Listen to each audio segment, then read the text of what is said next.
আজকে আমরা পশ্চিম মেদিনীপুর জেলায় চারটি বড় মাপের সভা করতে চলেছি। এখানে ধারে পাশে একটা পুলিশ দেখতে পাচ্ছেন।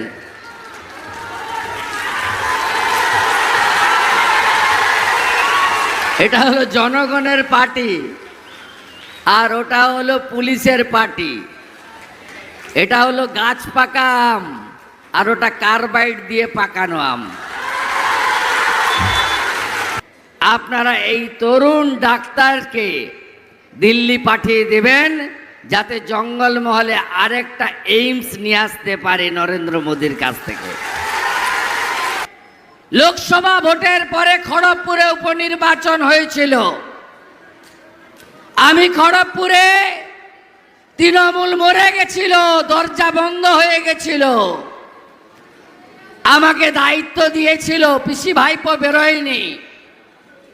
যিনি বলছেন না বাপ বেটা কোথায় ছিল, আমি ঘুরে ঘুরে ভোট করে তৃণমূলের দরজাগুলো খুলিয়েছি। এই আইপ্যাকের চ্যাংড়াগুলো, চিটিংবাজগুলো খড়গপুরে ঘুরে ঘুরে লোককে বলেছে মন্দির বানিয়ে দেব, চাকরি করে দেব, ক্লাব ঘর বানিয়ে দেব, পাকা বাড়ি বানিয়ে দেব, পানীয় জল এনে দেব। পরে সবাইকে নাম্বার দিয়ে চলে গেছে। আমাদের এলাকার লোক সহজ সরল সাদাসিধা, তারা ভেবেছে মমতা ব্যানার্জির প্রতিনিধি, নাম্বার টাম্বার নিয়ে নিয়েছে। তারপরে সুইচ অফ। আমি যখন ওদের জিজ্ঞেস করলাম প্রশান্ত কিশোরকে সুইচ অফ কেন, বলে এটা আমাদের সিস্টেম। মন্ত্রী আমাদের অগ্নিমিত্রা পালকে আক্রমণ করছে, বলছে এখানে আসবেন কেন উনি নাকি বহিরাগত।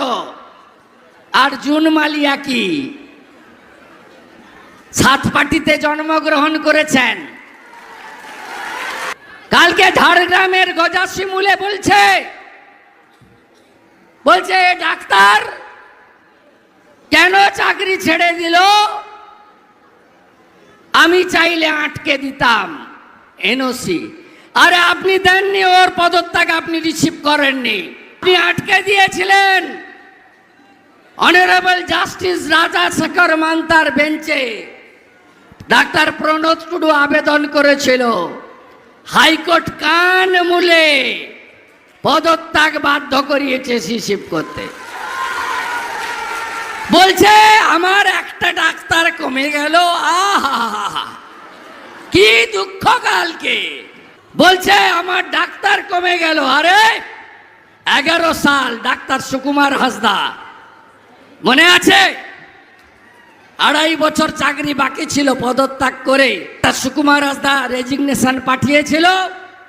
বুদ্ধবাবু 5 মিনিটের মধ্যে অ্যাকসেপ্ট করেছে। দাঁড়ায়নি সেদিন ডাক্তার কমে যায়নি। বর্ধমান পূর্বে শর্মিলা সরকার ডাক্তারকে পদত্যাগ করে দাঁড় করিয়েছেন, ওখানে ডাক্তার কমেনি। আসল কথা, ডাক্তার প্রণত টুডু দাঁড়ানোর জন্য উনার অসুবিধা হয়ে গেছে।